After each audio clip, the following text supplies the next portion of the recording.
This is season 15. We're all the way up to episode 10, so we're getting very close to the end of this season of Mention and Dispatches. And as we've noted throughout the season, we are leaning a little harder into bringing on different designers for episodes this season. So like last season, we talked about series of games and kind of families of games. This season, we're talking with a bunch of different designers. And so we've had Jim Day. We had the guys from War Game Design Studio. This time around, we've got our buddies, and we legitimately mean our buddies. We've been friends with these guys for darn near 20 years at this point. Jim Snyder and Rob Crandall from OTS, and the guys behind Flashpoint Germany way back when, but the Flashpoint Campaign series now. So, Jim, welcome. Glad to be here, at least breathing. This isn't your first podcast with us, but it's your first one in like several years, right? It's been a while. Yeah, it has been a while. I think it's been a while, yeah. And Rob, I think we've had you on a podcast once long ago, but it's been a number of years for you as well, right? It has been a little while. Thank you, Brent, though, for having us again now. I think we were talking distal stuff with you last time. It's probably how long it's been. So yeah, quite a while. And because he's a guy that knows the series and has like used the series for, teaching and for events and stuff like that. We brought our buddy James Sterrett back to talk some on-target sim stuff as well. And I'm sure James is going to have all sorts of penetrating questions about, what's been going on with on-target sims. So welcome back, James.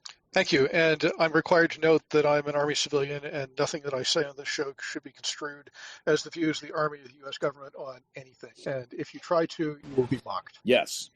And even if you don't try to, you might still be mocked, just because that's kind of us. Sort of equal opportunity mocking? Yes, we will take every opportunity for mocking. So one of the it's like I want to cover some backstory, but I don't want to bore the audience with backstory because like a lot of the audience have been fans for a while and they know stuff but On Target Sims has been going for, Rob, you guys have been over 2 decades at this point, right? Or damn close. It's hitting the 20-year mark, yes. Yeah. 23, if depending on when you count it. Okay. I did a few war games back in the 90s for a company called Simulations Canada. Yeah. And we did sort of text-based war games that ran on Apple IIs and Commodore 64s. And they're written in Turbo Pascal and C and things like that. Yeah. And long ago. The catalog for that was bought out by Matrix Games almost when they started. And they said, we're going to redevelop some of these games, including 3 of mine at the time. And I called up the president after a while because they had this amazing forum concept that was revolutionizing wargaming and turning it into a social activity. And so I said, hey, guys, what happened to the promise you're going to redo stuff? Long story short, he talked me into redoing stuff, but I didn't want to do mine. So he said, I've got this one called Main Battle Tank.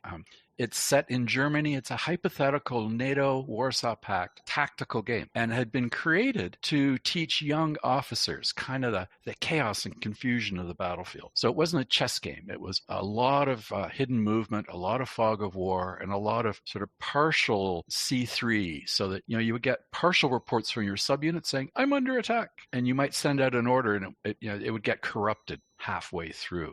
And the idea was to demonstrate what they conceived to be the total chaos of a modern battlefield, being 1989. And so I took that over and I had a complete working war game. I had all the source code sitting on my computer. I said, this is great, but it has to have a graphical user interface, and it really needs a lot more scenarios because it had all of 4, I think. Yeah. 4 nations, 4 scenarios, 4 maps. I go, okay. And then, the rest, one thing just led to another.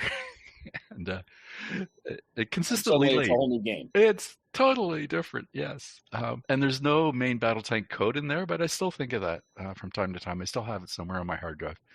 And I did it by myself for the first few years, sort of evenings and weekends. And Flashpoint Germany came out in January of 2005, which was about 2 years later than I wanted. Yeah. And it was good, but just to start. So I'm working on it. And in 2013, October, the next iteration came out and it was Flashpoint Red Storm, still for sale at Matrix. And that's when things started happening, starting with Jim saying, whoever you are, I want to talk to you. Let's be partners. And we met at the Origins Game Fair in Columbus, Ohio, where I was also rendezvousing with James Starrett, or was about to, but it was all at the same time. And Jim and I hit it off, and we've been working on this thing ever since. We've got 10 paid people now, and really serious volunteers and contributors and contractors and everything. But yeah, in the early days, it was Jim and I trying to model tactical ground combat in the late 1980s. That was kind of when the Soviet Union started to collapse and battlefield computers were not yet ubiquitous. There was the M1 tanks and the Bradleys were just arriving, so we had a chance. But it wasn't computerized out the wazoo yet. And so we worked on it. We did Red Storm in 2013. We did Southern Storm in 2022. And then speeding things up considerably because we now had more people helping. We got our new game, our new iteration Cold War that's coming out this November, November 20th, 2025. Jim, do you remember it that way or have you got a different take on it? Well, As you're listening to it, the game releases 2 days if you're listening to the podcast when we first release it. If you're listening to this 3 years later, you missed the boat. Game's been out for a while. So... You sure that was 2013 that you met with it was Jim Snyder? 2005. Yeah, we go back to the Flashpoint Germany days is when I hooked up with Rob and Matrix and met everybody at the Origins there because I think that's where we did run into James and Brant. I say Mark Walker, all the crew from Matrix back in the day. So yeah, as Rob pointed out, we're about 20 years into the making now. I do remember meeting you guys for the first time at Origins because I'm blanking the guy's name, which is terrible. David? Yes. David Heath asked me to talk to you guys. He sent me an email and asked me to talk to you guys. So I came there knowing that this was likely to happen. And I showed up, and this was back in the days when Matrix was still showing up at Origins and making a massive booth. So there was a table that the three of us sat at. And what was, I think, slated originally for sort of a 20, 30-minute conversation took something like 3 to 4 hours. And none of us were complaining about the duration. It was a great chat. Yeah. Okay, I want to say that describes about 80% of the conversations that I've had in my life with both James and Rob. Jim, I've managed to get out of conversations with fairly quickly. Rob and James, no chance. Every 20-minute conversation ends up being 2 hours. So that absolutely tracks. I can totally 100% believe this. Brant, it's the brilliance of your commentary that just we want to draw it out and get more detail and have these transformational life experiences from talking to you. You realize sucking up to the host only does so much good on a podcast. Right? This isn't CNN, man. I mean, there's only so much I can do for you. I'll be quiet then. No, don't be quiet. You're the guest on the podcast. I need you to talk. But sucking up is completely optional and, of limited actual value. Look, I think all of us largely have sort of, met and coalesced around stuff at Origins over the years because that was a lot of our primary interaction for things outside of some occasional professional connections here and there. We've all been friends for a long time, never mind just, working on games here and there. So when we talk about dragging these guys onto the show, this wasn't one of those, hi, I'd like to introduce myself as a podcast host and would like to invite you to join us. It was, hey, Jim, Rob, y'all going to show up on the podcast again sometime? All right. So we went from Flashpoint Germany to Flashpoint Campaigns. Obviously, that was a big jump in the way the games, the underlying game functioned and the things, the features that were packed in it. From Flashpoint Campaigns, the first one to the second one, from Red Storm to Southern Storm, I think that one was more evolutionary. Our jump from Southern Storm to Cold War to the new one, how much new stuff have we crammed under the hood? What's the selling point here? What's the big shtick, the big payoff that people are expecting out of the new one? Rob, sell some games here, man. Thank you, Brent. The big new thing is helicopter-borne air assault. The Soviets at the time, Warsaw Pact forces, had a number of air assault battalions and brigades, and they meant to hop the front line and drop in the rear, seizing bridges and key points. And there were a great deal of talk. All of the books talk about it that were written at that time, but we couldn't model it in the game. And so we said, look, it's time to get serious. We need to do this. And that's the biggest single thing now. There's a whole new game mechanic for doing that. And if you're playing a game where the other side can do that, you look at the map now completely differently, because those assault forces are so darn fast. They can get in, you'll just get a glimpse, and then they're there. And then you have to react to, a chokehold deep in your rear. They'll sit on a bridge you absolutely have to have, or something like that.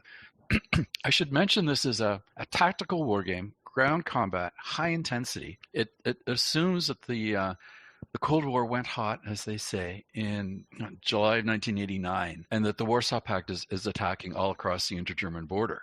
With Southern Storm, the previous game, we had the same premise, but we looked mostly at the southern third of the entire front. So that was U.S. 7th Corps and the West German 3rd Corps. And that has a lot of really interesting terrain, low unit densities, and so it presents a lot of tactical challenges. What we were going to do after that was release DLCs, sort of one per NATO corps as you head further north. And so the next one would have been US 5th Corps and the Belgium 1st Corps. And Matrix said, yeah, you could do that, but we'd be happier if you just, did the greatest hits of the whole thing, the whole front. Like, we want to see Fulda Gap, and you're starting to do that, but we want to see the British Army. We want to see stuff further up north as well. And so we looked at it and said, that would more work, but it gives us a lot more freedom, to our artistic freedom, and we don't have to do things that because it's their turn now, we have to do this, and we just go straight for the good stuff. So you've got meaningful employment of a much wider number of nations. You've got twice the scenarios and campaigns that we had before. It's very content rich, and it's got the new air assault. There are a host of other changes. A lot of the game we rewrote over the last 3 years to deepen the modeling. This is something just a concept I learned from James Starrett, actually. When you're doing a game, you have to pick and choose what you're going to model in detail and what you're going to abstract out. You can't model everything. There's not enough hours in recorded history to do that.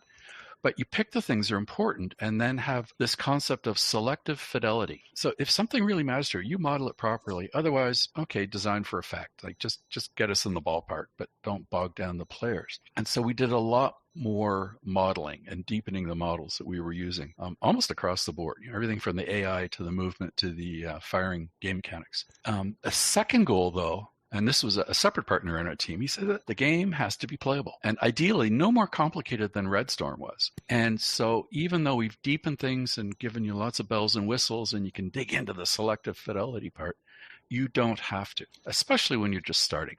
If you can run a Windows program, you can point and click and call up menus in this and run this game. You may not win. It's easy to learn but hard to master, I would say, but it's there. And just a couple other points, if I may. The game has full fog of war, although as a beginner you can turn that off and you can see where all the enemy units are and what they're up to. But once you turn that off, it's a very tense, immersive game. And for those of us who play it with a lot of planning up front, we're working on what's the worst course of action the enemy could take here? Kind of what's my best course of action? What's their best course?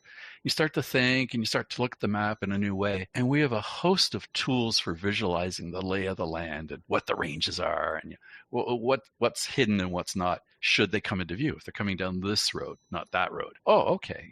You can set up the recon battle to find that out early, plan accordingly. But you don't have to. You can just keep it simple. It's been a long day. You've got 40 minutes and then you have to, go to bed. Okay, you can play this too, and you can just have fun just doing it. Get involved with the details later if that's what grabs you. Yeah. Jim, what would you say? We've got, really, it's the improvements, I think, from some of the lessons learned out of Southern Storm. So better command and control graphics, cleaning up on some of the delay loops. There were definite issues in Southern Storm where certain functions and commands would take longer than they should have. And some things were a little too responsive. Artillery, for one, the loop on spotting to going up the FSCC fire chain to rounds on target was a little too quick and for what it was doing. So we've kind of backed stuff back down into more realistic numbers. We didn't have illumination rounds in Southern. And that was something the Warsaw Pact players wanted to definitely kind of even the odds against thermal sights in the night battles. So we've got working illumination now. And really what Rob pointed out, there's new features, but we pretty much touched everything under the hood over the last few years to go in, make the sensors work better, the AI perform better, a lot of work put into the SOPs, the standard operating procedures, especially to help new players.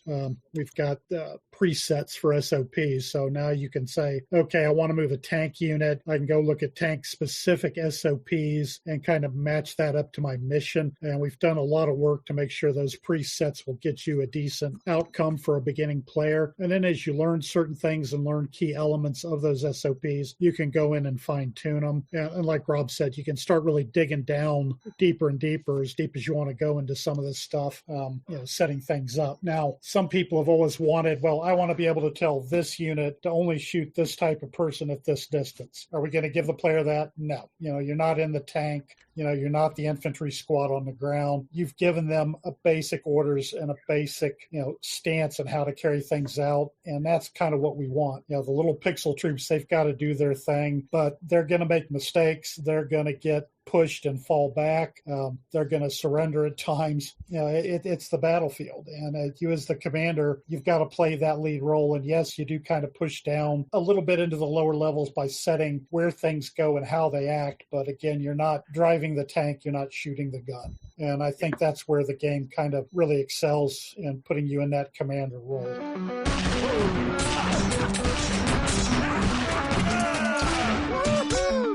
It's one of the things I really like about the system is the fact that you, particularly given that you've got small units on the field that you're ordering around, but you've got, relative to those, you've got immensely long turn times, which means that you really have to think in terms of what is their mission? Where are they supposed to go? Generally, what are they supposed to do?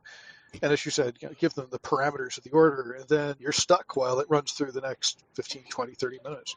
Right. And it puts some criticality. Well, hold on. I want to clarify something. When you're saying the next 15, 20, 30 minutes, you're talking about game time, not real time. Correct.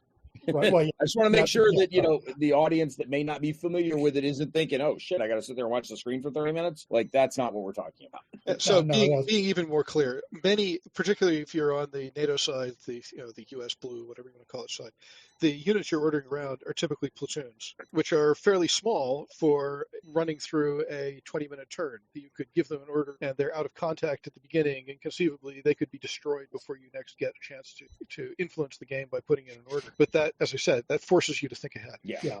You do have to think, and it also brings into light that command delay and the command cycle times for both sides. It's the famous OODA loop. You observe, you orient, you decide, then you act. And the whole idea is, as long as you can keep your command cycle time short and work on making the other guy's time get large, you can start acting inside of their command cycle. So if I can do 2 or 3 things while he's only doing 1, it becomes a powerful advantage on the battlefield. It makes my one platoon that much stronger against a company of the enemy when I can adjust them 2 or 3 times, and he can't.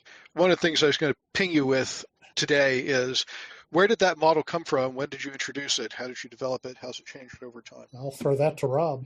Yeah, the entire OODA loop thing, when I first started researching the game, because I was not a modern war or what would now be Cold War guy at the time. I was World War II. But I'm looking, I bought John, or was it Colonel John Boyd, Major John, who came up with the concept and publicized it. And then somebody, Lind, wrote a book called Maneuver Warfare, which was very much based on that. And so this was the kind of theory that was circulating at the time to support the whole fight outnumbered and win premise that we had. And right from the start, I mentioned that I got the code from Main Battle Tank, and it had a game event rail, sort of a programming construct in it, where you just drop events into a queue and then they go through in turn as time progresses. And I was looking at it going, we could have not just the orders phase, but a separate orders phase for each side, should we want to. And that might be a way to kind of put in this OODA loop, this Boyd cycle concept, which then would allow the Blue Forces, NATO, to be outnumbered 3-1, but still be contenders in some sort of battle that we're trying to pull here.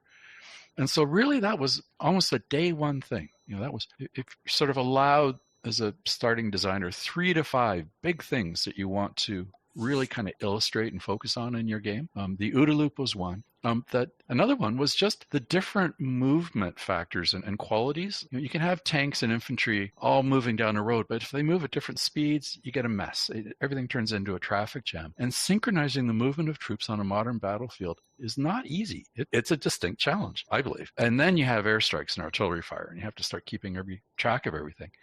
And so just the difficulty of getting moving troops to go where you want them to and static troops to get moving was a thing I wanted to show.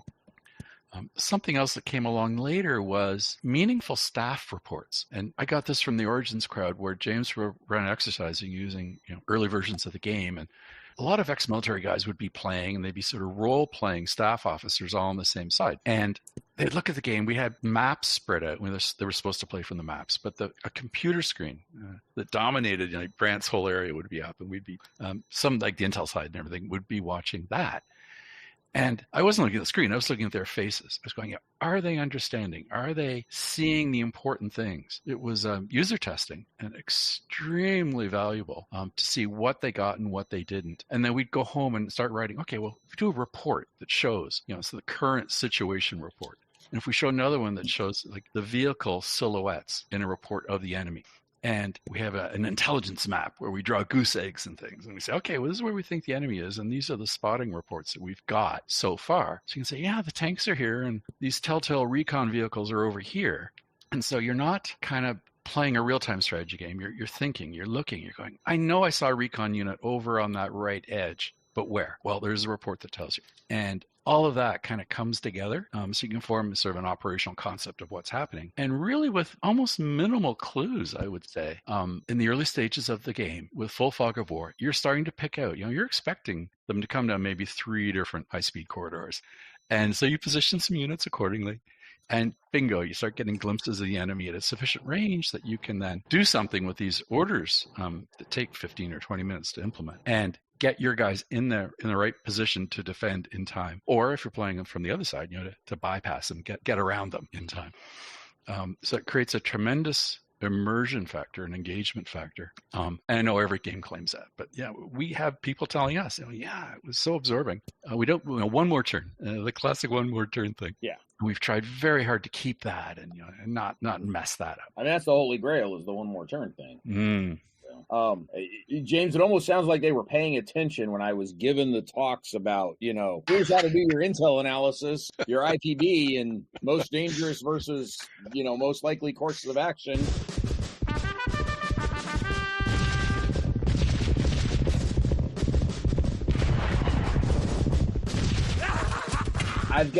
I've got a couple of questions. One I'm going to save for a little later, but the one I want to ask now, just because it's something that is cued off of what you were saying. As I'm sitting down playing and I've developed my intel estimate, and I'm expecting to see certain things show up in certain places that are going to confirm or deny one way or the other what enemy course of action I'm looking at, and allow me to take that threat template and expand it across, to use that threat template to be predictive of where I think other parts of the formation are going to show up, or give me some sense as to what the enemy's likely objective is. All of those things you expect a tactical intel guy to be doing for you.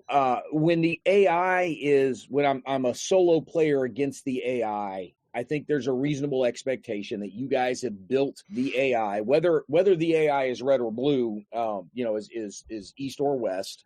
You can build in the expected doctrinal behavior. But if I'm playing head to head, one of the biggest criticisms for folks that are looking for those kinds of doctrinal cues within a war game, one of the biggest criticisms head to head is those doctrinal cues don't exist because your opponent is not bound by them. If I'm playing head to head in a game like this, what, if any, kinds of constraints do you put on players, or incentives do you give to the players to adhere to a particular type of doctrine such that those intel tools are still of value to me?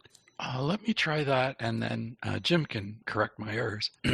We'd mentioned standard operating procedures, SOPs, and there's a lengthier list than ever of ways to express your commander's intent prior to any kind of engagement happening. And a lot of the SOPs were aimed at kind of allowing you to embed what I call national characteristics. It's like the West Germans had a very particular style. The British had a very contrasting style. Americans were kind of in the middle, just for a lot of things like engagement rages. How toughly do you fight for the ground, and how quickly do you give it up without regret to go move somewhere else and get them somewhere else? It's a long list of things. And so we have that to shape things at the national level. And we probably could do more, but what we have is already very complex if you start to dive into it too much. We then created a system of battle plans. And I believe that was in Southern Storm, but certainly it's a key part of this. And you can set up the battle plans to reflect national doctrine a bit better. So the Soviets will enter the field of battle in approximately the correct order and with the correct timings between the combat patrol and the forward escort and all that, security elements. And so that helps a lot. Basically, though, I would say that we wanted the game to certainly be playable by professionals the way that they've been taught. But there are so many different nations, it's very hard to hardwire in, say, just one nation's doctrine or one nation's method of war and have it apply to everybody. If we could, we would have, but we just couldn't. So yes, civilians can play it any way they like. One of the best compliments we had was from a former Warsaw Pact officer. He got, I think it was Red Storm, actually. He said, I played Red, I played it according to our tactical principles, and I won. I loved the game. He was expecting some Hollywood fluff or something like that. But yeah, so players do it. And professional users will have house rules. I guess that's what it comes down to for us, is they go, yeah, the game might let you do this, but we're not going to let you. You have to fight according to our precepts and follow our own mission standards. And for the U.S., that's the military decision-making process. You have to show evidence of that. And in their case, if you're talking professionals, it's not if they win or lose, it's how well they follow doctrine and their precepts and the proper stages of planning. And, okay, well, you did X. Why did you do that? Like justify doing X to us. And, it was by the book, or I knew from a previous example that this was more likely to work than the book answer, something like that. But it's not just, just blow things up. It's no, show us you've learned something. Show us, you've learned some of your training. And so it comes out more at that human level than at the game mechanics level. What would you say, Jim? This becomes, I don't know, it's a tough call. You really can't do a whole lot to stop human-on-human players from doing, I'll say, non-doctrinal / crazy things. It's just the nature of human players when you get into that kind of player versus player environment. I don't know, you don't want to artificially clamp down on players because, one, you'd have to waste a whole lot of time trying to put in rules and some kind of mechanics within the computer code itself of, that player's doing something stupid, we can't allow it, because that'll just piss the player people off. So you don't, you just leave that out of the game. It would be great at some point if you could, have players play it the way it was intended, but I don't see a way to do it that way. And to Rob's point, when you're dealing with military people using it for military application, they're going to follow, the correct steps. They're going to do the doctrine. It gives them freedom to try things out, which is what you kind of want with a game like this. Let's rewind the clock and let's go south instead of north. What happens in this situation? And if you're providing that kind of openness, it's inherently going to bring with it the fact that a player-on-player world can get a little crazy. It's just the nature of the beast. Yeah. As a side note, one of the things I am moderately allergic to is straitjacket and play stupid rules, because it doesn't, Jim was just talking about the need for people to experiment and try things, and you learn things from the experimentation. And if the game is built well, which, let's face it, Flashpoint is, then you are likely to get rewarded for doing things the way the force is designed to work, and you are likely to get punished for doing things that it's not designed to do. And therefore you get a much deeper learning and a much better understanding than if you're simply told, you must do this, and the game will forbid you from doing something else. I guess one potential way around that would be not necessarily to explicitly forbid something, but maybe to incentivize doing the smart thing, right? If you follow the doctrine, you get XYZ bonuses, or you get some sort of improvement, or maybe things happen faster because that's the way your guys are trained to operate, and so that OODA loop accelerates a little bit. As opposed, so you get a bonus for doing something within those doctrinal constraints, as opposed to not getting it if you just go off the reservation and just go hog wild. I mean, that's a way. That may not be the best way, but it's a potential way to do it where you avoid what Snyder was talking about, which is pissing people off because you don't let them do crazy stuff, but you don't reward the crazy stuff. And yes, and often, in particular, getting people to do something in a game that is dumb, you need to put in a reward for them to do it. So if you're trying to recreate a historical situation in which the historical people did something that in retrospect was really not smart, but you need to incentivize the players to do the thing that is not smart with the hope of win the game or decisive victory or something if they overextend just too much and then they know that they're taking the risk. But in an ideal situation, in a perfect world, the reward and punishment falls out of the system without the need for additional things. And in a scenario-based game like Flashpoint, then you probably can't include, hey, you'll win if you just push this little inch harder and risk sticking your neck out, because it's hard to apply that to every single scenario. I was just going to make that comment that James has it right. If the game, or in this case, if our game is doing things right, and you use the correct doctrine and you use the correct equipment in the correct way, that should on its own provide the correct outcome. Brant, what I was going to say, you bring up an interesting point, but my response was going to be, well, how do you set left and right limits? Because every scenario is different. Every case of equipment on the map would be different. You kind of run yourself in circles pretty quick that, how much is too much? How much is an incentive? And I think you've got to let the mechanics of the system provide the result. Yeah. Hey, look, if I knew the answer to that question, then you guys would have hired me by now. Oh yeah. Well, yeah. We'd all be on every game magazine. I mean, Yeah. So, big names. So yeah. Look, I'm a podcast host. I'm not supposed to provide solutions. I'm supposed to ask the questions from you guys, right? I'm supposed to make it tough for y'all. And it's a good question, but I think I go with the James answer, which is if the system is doing things correctly, you kind of get that outcome 9 out of 10 times. No, the crazy guy's going to get stomped, and the guy who followed doctrine, he used the equipment. And I'll say, to be honest, in these games up to the point of Cold War with its tactical transport, one of the reasons why we didn't separate troops from their carriers by much distance was to get rid of some of the gamier issues where players will then run one or the other thing around, to use it as a collector for victory points, out of its, doctrinal stance. So, that's kind of one way we control some of that. But it's tough to really do a lot of it. And there are things coming that we'll be working on into next year for some of the other games that'll hopefully backfit, where we can take some of the other issues off the table with, I played this scenario 10 times. I know exactly when and where the other side's reinforcements are coming. So, stop the basic spawn camp sniping of things. There's ways we're going to work around some of that and fix it. If I could just add in just one last pylon to this big pylon. James has a colleague, Mike Dunn, and he came to Origins one year, and we were talking, and Mike has played a host of games. He's designed games. He says whenever he sits down to play a game, he uses good military tactics. He does not go for gamey exploits at all. He just uses good tactics. And that was a transformational experience for me, because I just assumed players wouldn't ever use gamey tactics, like just cutthroat to win. Like, what? That's not what this is about. But then I looked at it again, and in our core group of 6 people, 3 of us had prior military experience, and they were very sensitive to this issue and say, no, that's a gamey tactic. And so no harsher condemnation than that. And we'd say, okay, well, how do we model it properly then? And so we go into that selective fidelity thing and expand it in that area so it's now properly modeled. And that's kind of a touchstone for us. Good military tactics should beat bad military tactics. And we feel that, broadly speaking, they do in this game. It took a lot of work, but it shows. Yeah, there's always a should component to these things, right?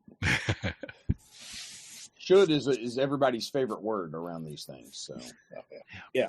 And people have wildly different ideas on what it should be. And just as we come into the release phase, I'm getting some pretty interesting commentary from people saying, "Oh, you should have done major rivers completely differently in your game." And I'm going, "You're telling me this now, 20 years in?" But you get that ferment of ideas. You're always got sort of opposing viewpoints and new perspectives. And you have to go back to your core assumptions again and say, why was I doing it the way I was? Maybe they're right.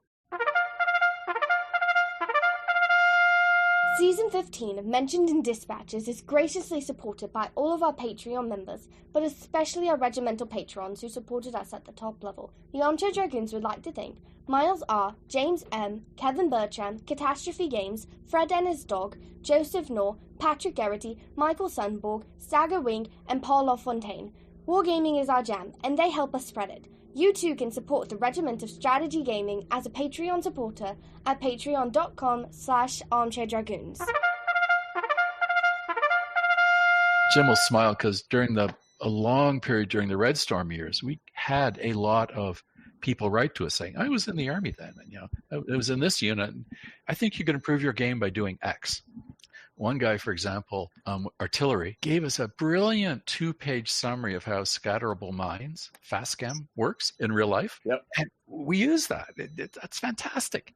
And we ended up calling the whole thing the Players Edition by the end of it because we'd gotten so many good ideas from the people who bought and played it who had good knowledge. It's not that everyone had good knowledge, or if they were in the service, had a good idea. But boy, did we get a lot of good stuff from the players of our games. Look, having spent, plenty of time in the service, I can tell you there are some absolute batshit crazy people whose ideas you should never listen to. Like, those guys exist. The problem is weeding them out, right? That's your challenge. And that is a challenge because, I think the highest form of we must be on the right track is when you get people from both sides of the curtain telling you that you're biased, on both sides of the curtain. Yeah, that's always fun. So, James, I had another question that's likely to send these guys off into a spiral, but before I did that to them, I wanted to let you jump in here if you had something else you wanted to go with. So I'm putting in a pause deliberately in case this is a question you don't want. Can you talk about how the work that you've done on the modern version of Flashpoint Campaigns for the Marine Corps has altered or shifted or directed what you've done in the new civilian release? I certainly can. We did some work over a period of years for Marine Corps University, and being Marines and assaulting heavily defended islands across beaches, they wanted amphibious assault in the game. They were making their own maps and their own data files, units, and they wanted to be able to have an amphibious assault capability. And so we created it, and while we were at it, we said, well, it's not just amphibious, it's also heliborne air assault, and it's also truck convoys. You can have just ground transport. It's because you have separate passenger and transport units marrying up, doing a mission, splitting up again. And that was an enormous amount of work, but thanks to the Marine Corps University, we were able to do it. And they have that sort of thing now for their headline tournaments, or will soon, I guess. They did other things as well, but I would say that the focus on that really was a big thing that moved the needle a lot for us.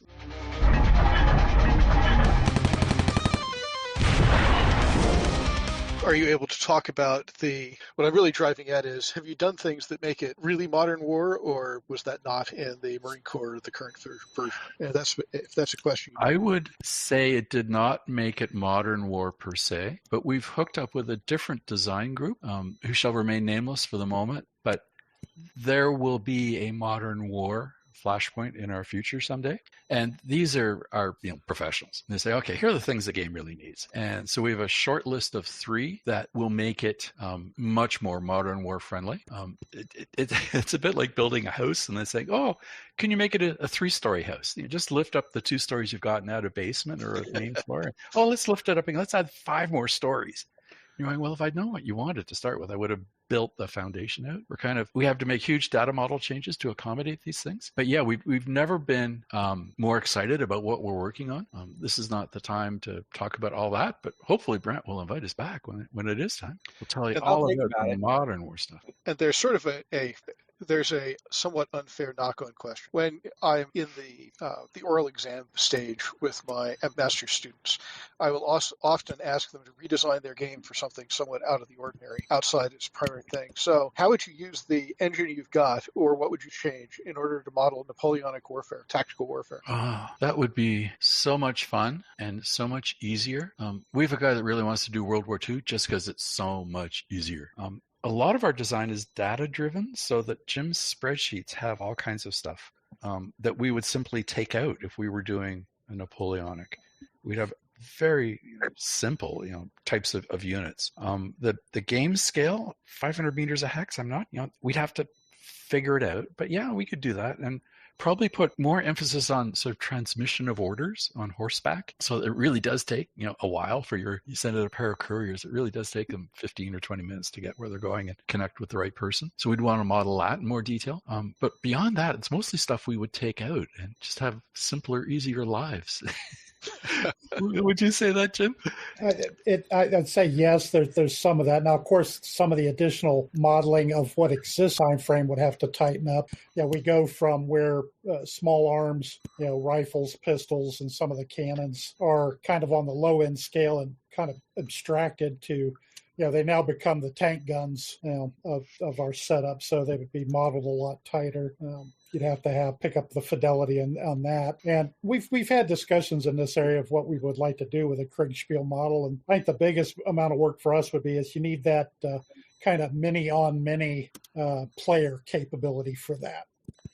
The ability to start up a game and be in command of your group of troops and have other people commanding your blue side, red side, and have it, communications flowing with the delays Rob's talking about to get the full, chaos of it. And then maybe, throw some spectator modes in there so people can watch the chaos unfold. That would be the biggest lift, I think. Yeah, easy to strip a bunch of stuff out. I don't have to worry about thermal sights and air power and helicopters, ships, and things like that. Electronic warfare, yeah, a lot of stuff goes away. Mass destruction. All right, let's be honest. The primary thing you would need for a Napoleonic version is square buttons. Yes. Well, Jim Ozarski could tell us which buttons should be square, I'm sure. Yes.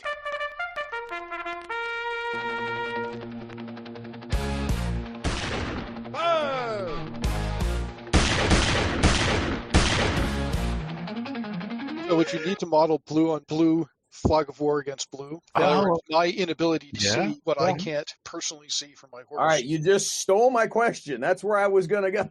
You're welcome. Perfect. No, that is a very valid question, though, that I wanted to ask about is you guys talk about the fog of war model of, hey, what's the bad guy trying to do and how do I find out? But modeling your own fog of war that I'm not 100% sure where my dudes are and what they are doing. And everybody picks up the moron lieutenant at Central Issue Facility, right? Every unit's got one. It's on their hand receipt somewhere.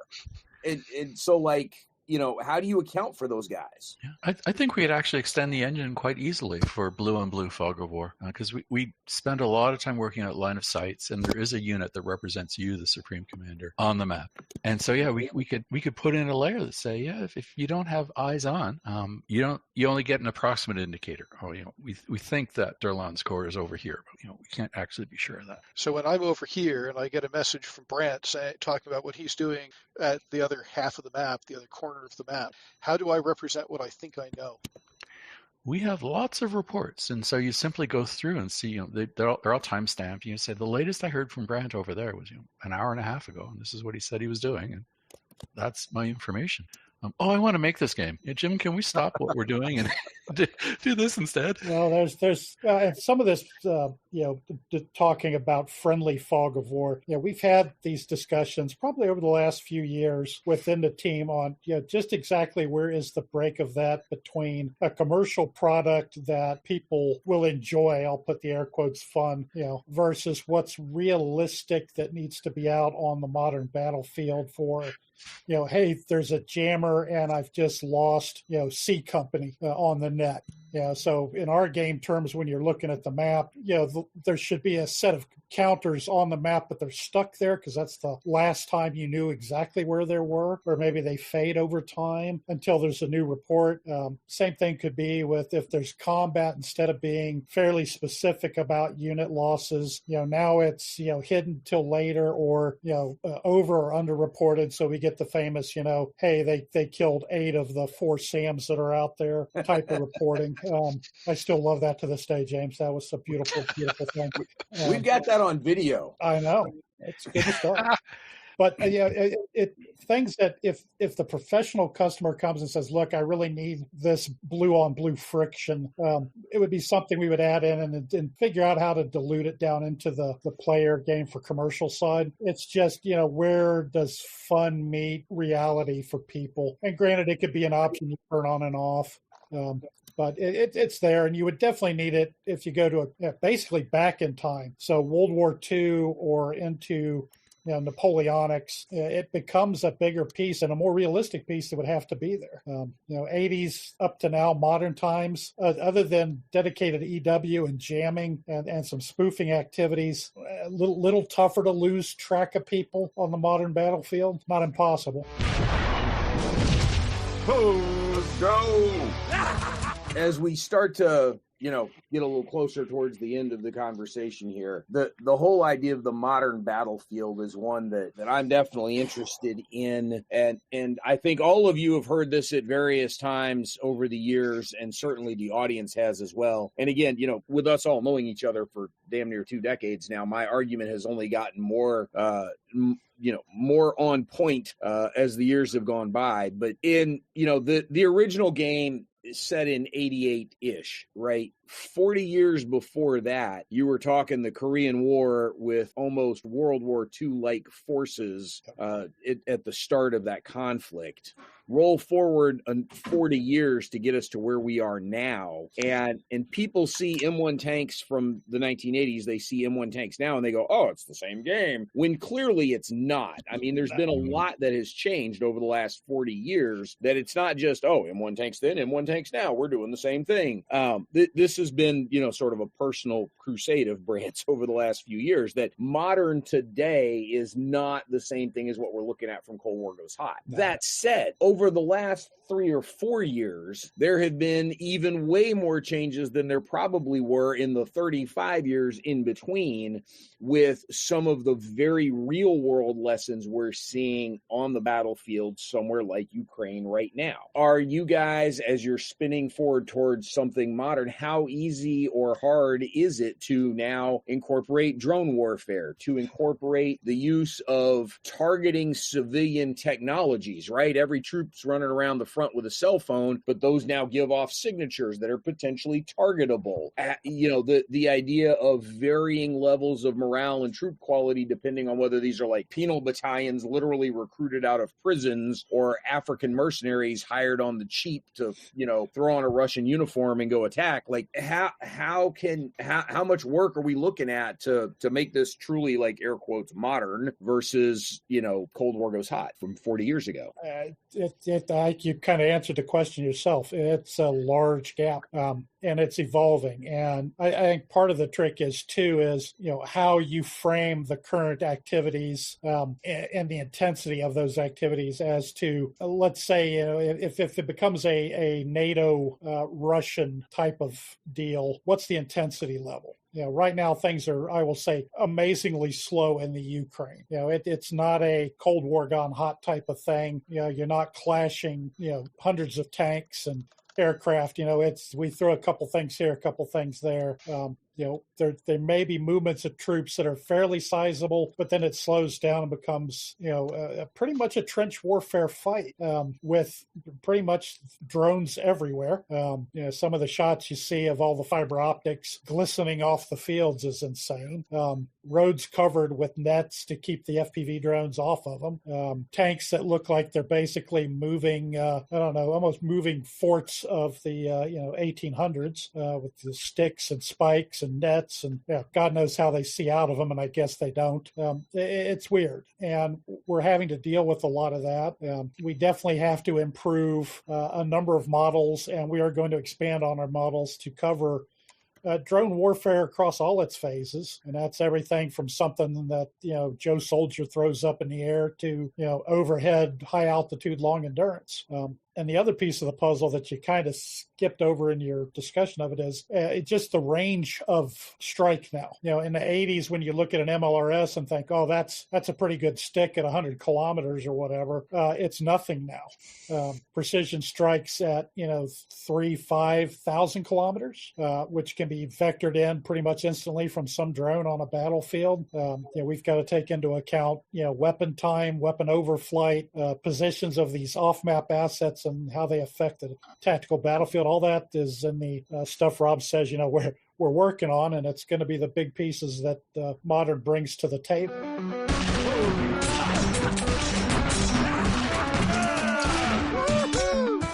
One of the other things that, of course, lots of folks ask about, and I'm curious how this has evolved some over the years.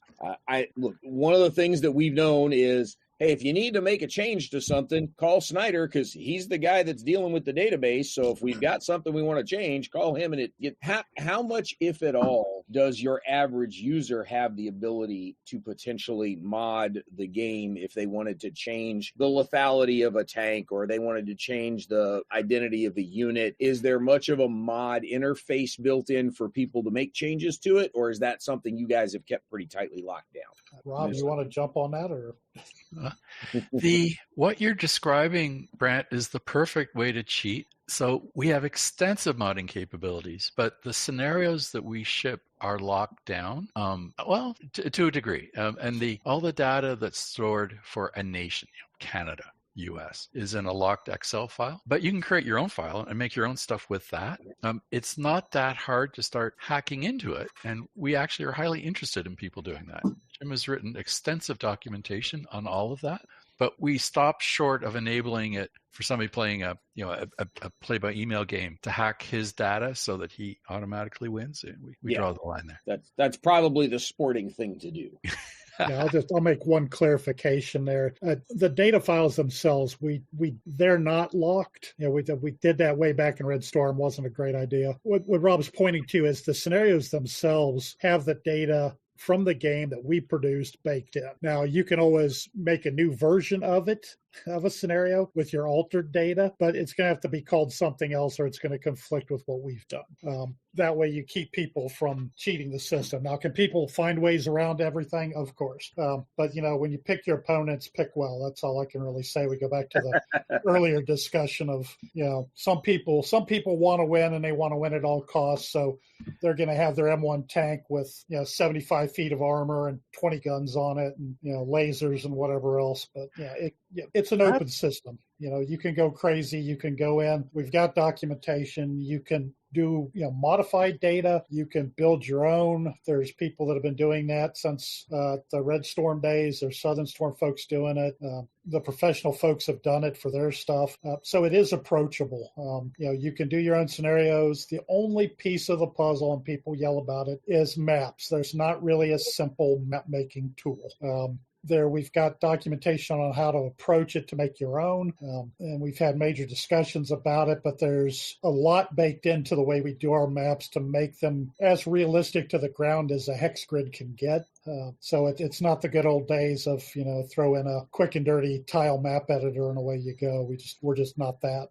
Yeah, no, that makes total sense. I know that for some game series, the ability to mod things is a big deal. The Harpoon community has been modding things for 30 years.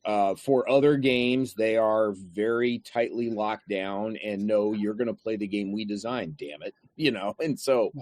I'm a modder by trade. That's where I started eons ago on my Commodore. So, we're very, very mod friendly. I mean, you want to change a badge, change it. A flag, go for it. You want different silhouettes, colored silhouettes, add them in. You want to change the sound effects, go for it. The data is there. There's a lot of stuff exposed that allows you to kind of, do your own thing. Now, the good thing with Cold War is we've brought a lot more nations to the table, a lot more equipment to the table, a lot of art, a lot of NATO symbols, you name it. There's a ton of stuff coming with this already. So you've got a great ground to start on. So if I'm playing the Belgians in the new Cold War game, like how much freedom of maneuver do I really have, given that one, there ain't that many of them, and two, like there's a whole bunch of Americans and Germans and Brits in the way that like I'm going to be tripping over if I try to go all Leroy Jenkins as the Belgians out there. Like how much if I'm the Danes, if I'm Luxembourg, like how much of what do I really have to work with as a part of these things, or is it very scenario dependent? It's very scenario dependent. Which area you're fighting in, what the type of fight is. There's definitely a number of multinational scenarios. The Belgians are definitely in there. You've got the French in there. Luxembourg, not yet. You'll have to wait for the next iteration to get them with the Dutch and the Danes and some of the other folks up north. What do you call the next one? Colder War? Technically speaking, since we're going north, yeah, that could be that the title will work on that. It'll make it tough when we go south on a warmer war. But we'll figure it out. Less Cold War. Less Cold War. Yeah. Trademark it now. Falling War. Yeah. War in Greece.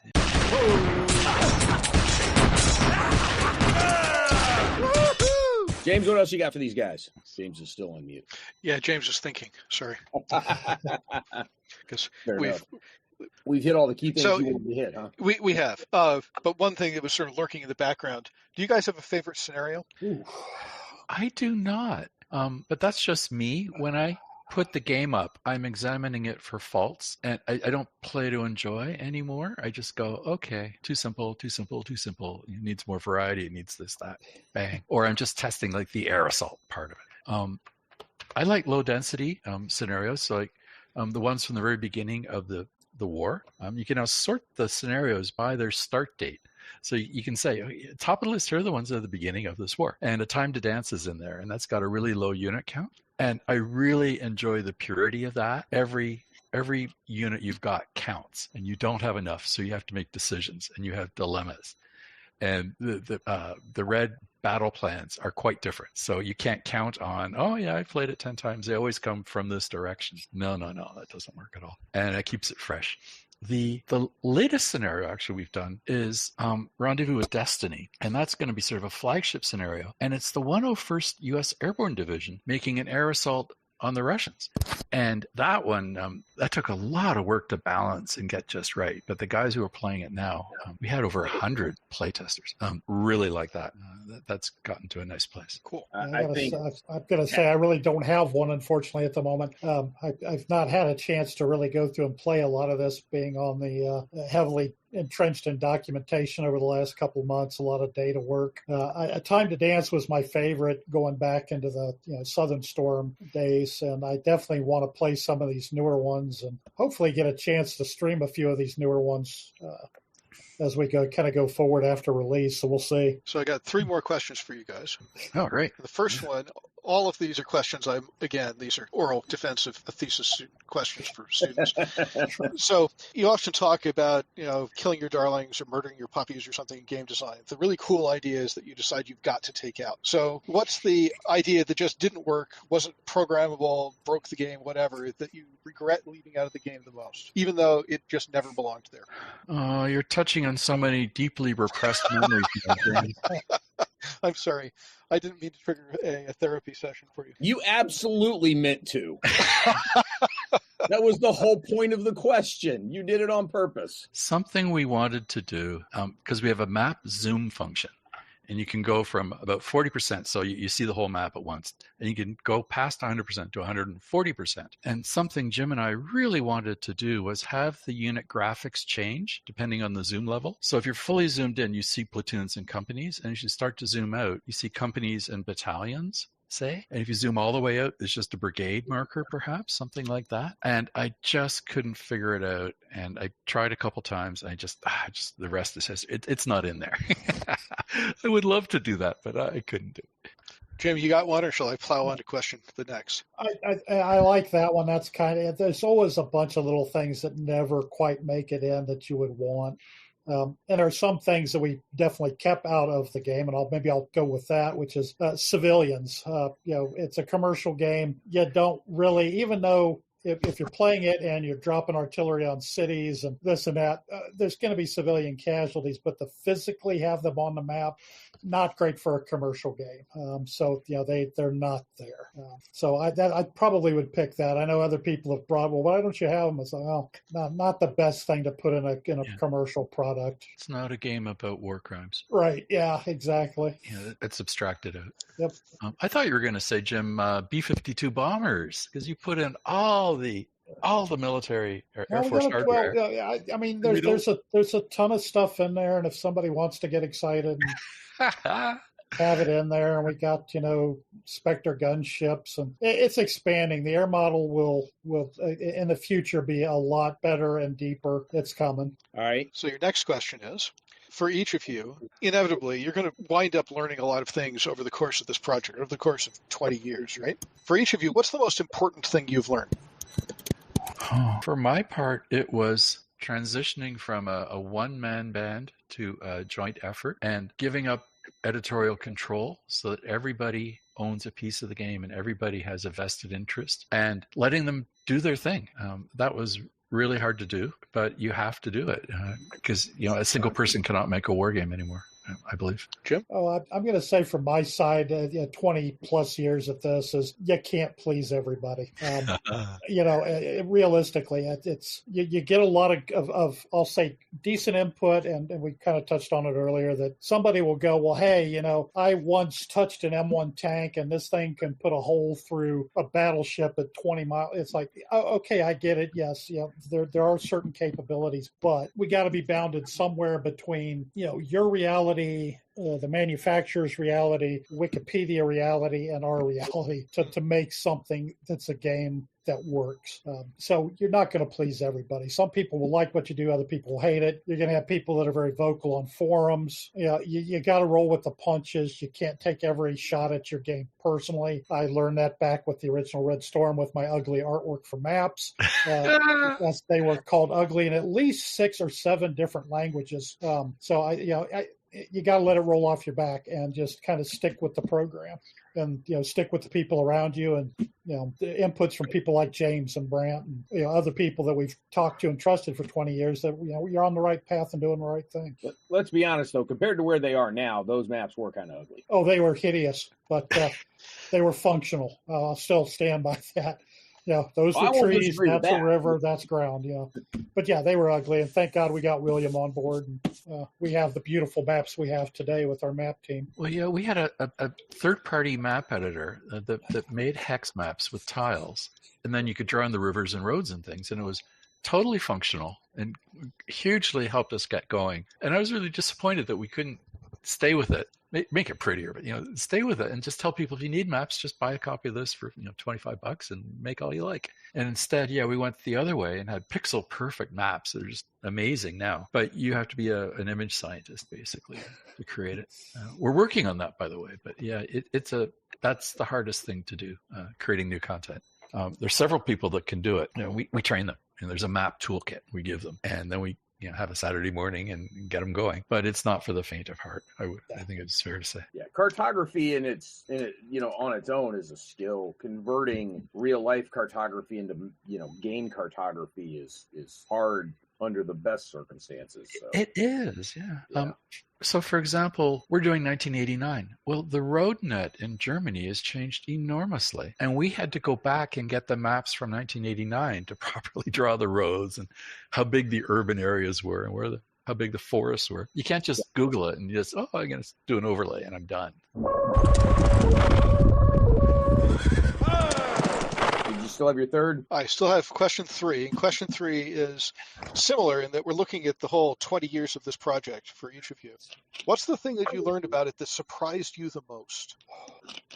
I guess I'll go first. And I would say almost the more things change, the more things stay the same in militaries. And being in the West, we have such a huge interest in every detail of the hardware. And then the people operating the hardware are almost an afterthought. And one of the things that I really wanted to do was bring that more into balance. And I'd read a comment by an Israeli general after the 73 war saying, the equipment was different between us and the Syrians, but we could have changed equipment stocks, flipped it around, and we still would have won just the same way because it was all about the people and the leadership and the technique they had. And so I said, I'm going to model that. I'm going to do that. And boy, that's hard. There's no standard model for that.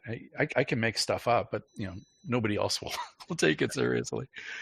Anyway, if only I could do that better. This is harder than I thought. I thought, model morale, readiness, training, you're done.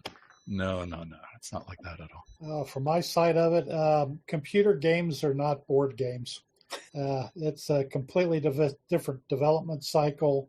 The amount of time and effort involved, the people you have to get involved. I'm glad we're doing things a little faster and a little quicker than the hiatus between Red Storm and Southern Storm. And granted, there was a Mideast game and some other stuff that went on in between there that took up some time. it's been, I mean, it's always a learning experience. It's something new every day. I think as computers have gotten better, the software has gotten better. The ability, I think, to communicate globally has gotten better. Now, some of that's not for the best, but we'll take what we've got. That being able to see this stuff come out of the early 2000s. And being able to talk to people and get those inputs from the internet and people saying, coming over from the other side, yeah, I was a Warsaw Pact chemical officer and did this and this. And your game is, got it right or wrong. And here's why. Great information. More tools, better data. We were constantly trying to improve everything. And I think that's been the biggest thing is the surprise is just, all the kind of, I'll say that the information flow is just gotten bigger and bigger over time. It's just been amazing to kind of see where it started going back. I'll say, from the 80s with the computers and, billboards and stuff back in that day to now. It's just been an incredible journey. All right, Jim, you once gave me some crap about harping on the Mideast game where you'd made an offhand comment and I grabbed it and ran with it for like 3 years. So when does Flashpoint Campaigns Middle East come out? I would like to say that I'll say this much. We've got a little block of where we're going next for the Cold War engine. And we're definitely, like we've already said here, we're trying to go to the north next. Pick up the Danes, the Dutch, the Swedes, the Finns, USMC, some other folks to the north. We'd like to go pick up the rest of the south so we can get things like Spain and Yugoslavia and a bunch of countries to the southern part of Europe. And penciled in there, and something I showed the group in a call yesterday, is there's the Mideast block. I would love to be able to get potentially some additional people brought on board our team and content people interested in that, and slowly start working to that over the next couple of years. Okay, to be fair, I wasn't expecting a real answer. I was expecting you to give me some variation of "Shut up, Brant." No, it's a place I'm sure Rob and I would both like to go back to. We definitely bit off more than we could chew when we went after it after Red Storm. Too ambitious for what was a 2 or 3 man team back then. Get a handful of the right content people, get a couple map makers dedicated to it, put it up under an evolving Cold War engine. It becomes a lot more feasible these days. Yeah, what Jim said, the core team works on the game engine. And then we get knowledgeable contributors who say, oh, I saw your game. How hard would it be to put in, 1973 in the Middle East? And we've had lots of inquiries, oh, how hard would it be? We know what to tell them. And if they're interested in doing it, we'll very cheerfully set them up and get them going. We're very open to that. And if people see the Cold War game and say, yeah, I'd like to make some completely different content, Napoleonic, who knows? Talk to us. We're easy to find. And just be aware that making war games is hard. The engine might be the hardest, but content is really hard nowadays too. And you can't just wing it and say that's close enough, because everybody will then just jump all over you, like Jim said. Oh, I don't agree with this. I don't agree with that, and spin you around for months and years potentially. Yeah, but let's face it, a lot of people just disagree out of reflex. It happens. Yeah. So. Guys, look, obviously, as noted at the start of this whole thing, we could go for another 2 hours easy. But I have an ACDC planning meeting that started a minute and a half ago without me. And so I need to shift over to that. And so I appreciate y'all being here. James, thank you very much for helping crash the party and interrogate the guys here. So I'm glad you were able to join us. Rob, Jim, best of luck at, all things great coming your way for the launch of Flashpoint Campaigns Cold War. We've actually had a couple of things already hit our site about it by the time people are listening to this podcast, because Peter's been hard at work with both a quick first impressions piece from the press build, but also an AAR where he's playing head-to-head with one of your playtesters and got that we've been sharing. So folks will be able to see that as well by the time this podcast goes live. So we are definitely leaning hard and helping support this launch, and really hope, conversation for another day, really hope you guys are going to be able to make it back to Origins this year, because we've got some pretty snazzy stuff we're planning to do and would like to have you guys be a part of it again. So hoping you're able to make it back for that. Oh, awesome. Thank you, Brent. It was a pleasure to be on, and James, it was a pleasure talking to you and getting the good word out. Absolutely. We'll try not to make it 4 years between podcast visits for the next time. Sounds like a plan. because, you've got that Napoleonic game you're going to release next summer. Yes.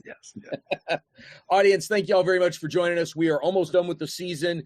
We are doing something different with the season finale. You will see the details hit social channels within the next couple of days, but expect your chance to ask us all sorts of questions as your regular podcast crew. We'll have Mike back on the show. We'll have a couple of our other regulars, and you're going to get a chance to interrogate us from afar, where we're going to take all kinds of submissions and sort of a combination AMA/mailbag/ whatever fire hose interrogation you want to throw at us. We're gonna experiment with this and see how it works.